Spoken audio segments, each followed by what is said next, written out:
marca la ISO 17025. Sobre el punto 8, requisitos del sistema de gestión. Mi grupo está conformado por Daniel Fuentes, Mauricio Marrigra, Génesis Mora e Irma Taipe. Como subpunto 8.1 generalidades, tenemos que el laboratorio debe implementar un sistema de gestión de calidad de acuerdo con dos opciones. Estas son la opción A, la cual consiste en desarrollar de manera particular los temas indicados a continuación que les vamos a hablar, y en la opción B consiste en recurrir al desarrollo que puede existir en una organización basada en los principios y requisitos de la norma ISO 9001, siempre que se oriente a la demostración del cumplimiento de los requisitos de los capítulos 4 a 7 de la norma ISO 17025. Por ejemplo, un laboratorio que escoja la opción B va a tener una metodología para realizar las revisiones por la dirección basada en la norma ISO 9001. Como están las entradas basadas en esta norma, no se considera explícitamente los resultados de aseguramiento de la validación de resultados, que corresponde a los apartados 8.9.2 de la norma ISO 17025. En el caso de que el laboratorio escoja la opción A, deberá tener en cuenta los siguientes requisitos. El requisito que vamos a ver ahora es el 8.2, el cual es documentación del sistema de gestión. Aquí las políticas y objetivos establecidos por la dirección del laboratorio se orientan hacia la consecución y el cumplimiento del objetivo de esta norma, es decir, la competencia, la imparcialidad y la operación coherente del laboratorio. Las políticas y objetivos deben formar parte de la información documentada del laboratorio y mantenerse de manera apropiada, y al igual que el resto de los procedimientos, métodos y procesos y registros deben estar vinculados a la estructura del sistema de gestión del laboratorio. Los objetivos deben estar relacionados y adaptados a las políticas establecidas, teniendo en cuenta los requisitos aplicables al alcance de las actividades del laboratorio. La dirección del laboratorio debe tener en marcha mecanismos que aseguren que todo el personal afectado conoce, dispone, entiende y va a trabajar en la aplicación de esta política.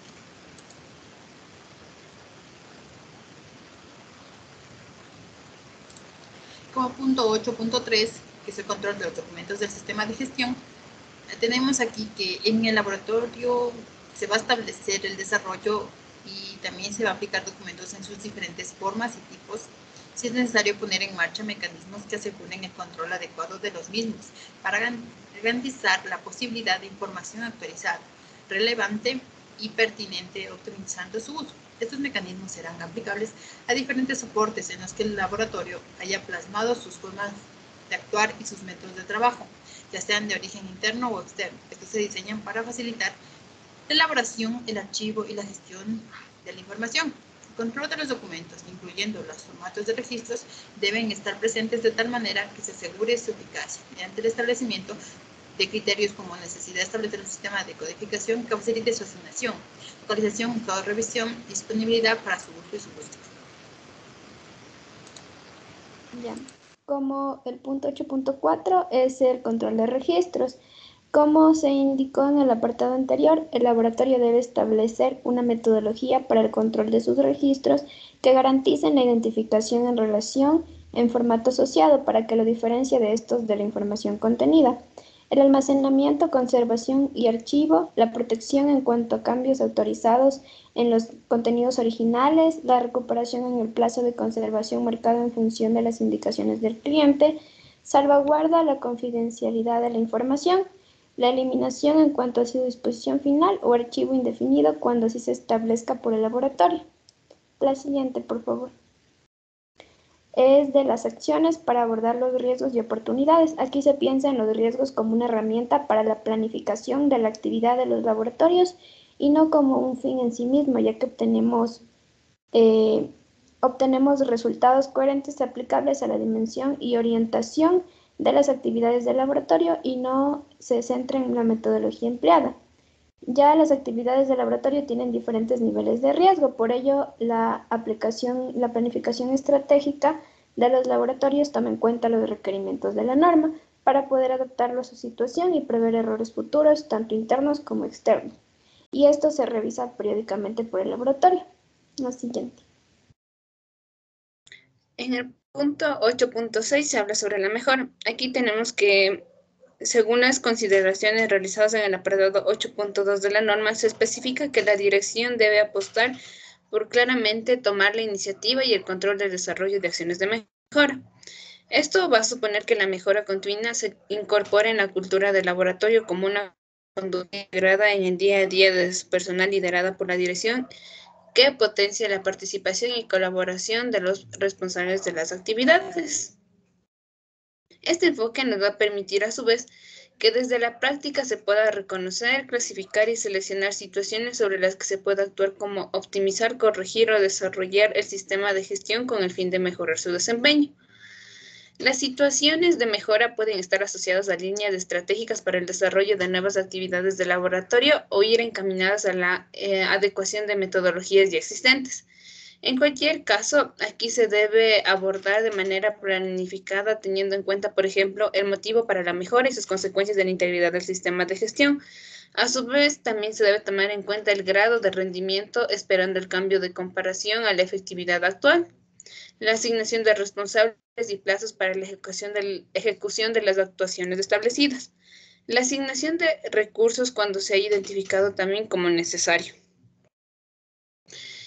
La posibilidad de extensión de la mejora a otras actividades de laboratorio también va de la mano con las fuentes de información para la mejora, que estas van a ser diversas, como por ejemplo el trabajo no conforme, el análisis de los riesgos, las sugerencias del personal, los clientes y las partes interesadas. Así pues, también la búsqueda de información desde los clientes para ser más proactiva, disponer de oportunidades basadas en recomendaciones. Pásale, por favor. Ya, en cuanto a las acciones correctivas, este apartado está alineado completamente con la norma ISO 9001 del 2015.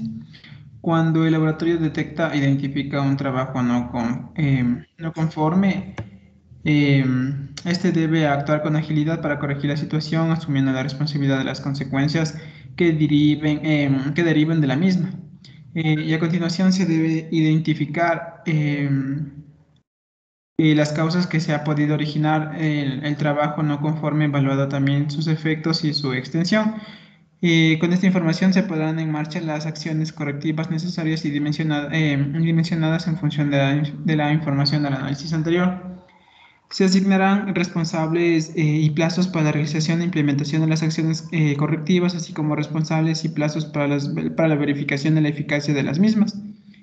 Y por último, se debe comprobar que esta medida de integridad del sistema ha podido verse afectada, evaluando entonces la necesidad de revisar y actualizar los riesgos y oportunidades establecidos, así como la posibilidad de realizar cambios en el sistema de gestión. Toda esta información debe conservarse mediante los registros pertinentes. Regresale, eso ya. Ahí, en cuanto a las auditorías internas, tenemos que, igual que el apartado anterior, este se ha organizado en cuanto al contenido de acuerdo con la norma ISO 9001 del 2015. Aquí se recomienda como orientación la lectura de la norma ISO 19011. En esta última se define el término auditoría como un proceso sistemático, independiente y documentado para obtener evidencias que se evalúen de manera objetiva con el fin de documentar el cumplimiento de criterios de auditoría, políticas, documentos, etc. Para designar el personal, el auditor debe tener en cuenta que estos tengan conducta ética y profesional. El auditor además debe demostrar honestidad e imparcialidad, garantizar discreción en la información que maneja, entre otras.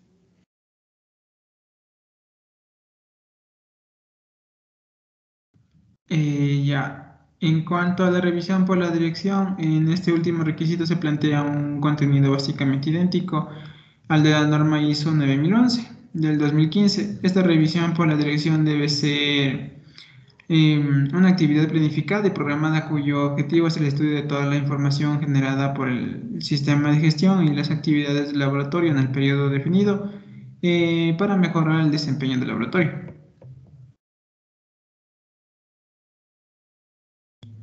Síguele, por favor.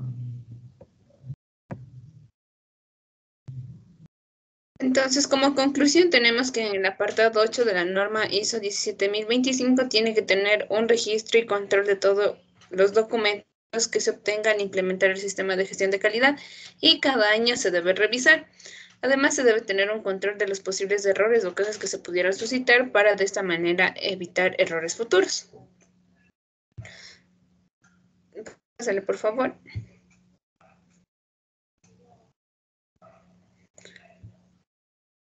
Bueno, creo que tenemos la bibliografía y eso es todo. Gracias.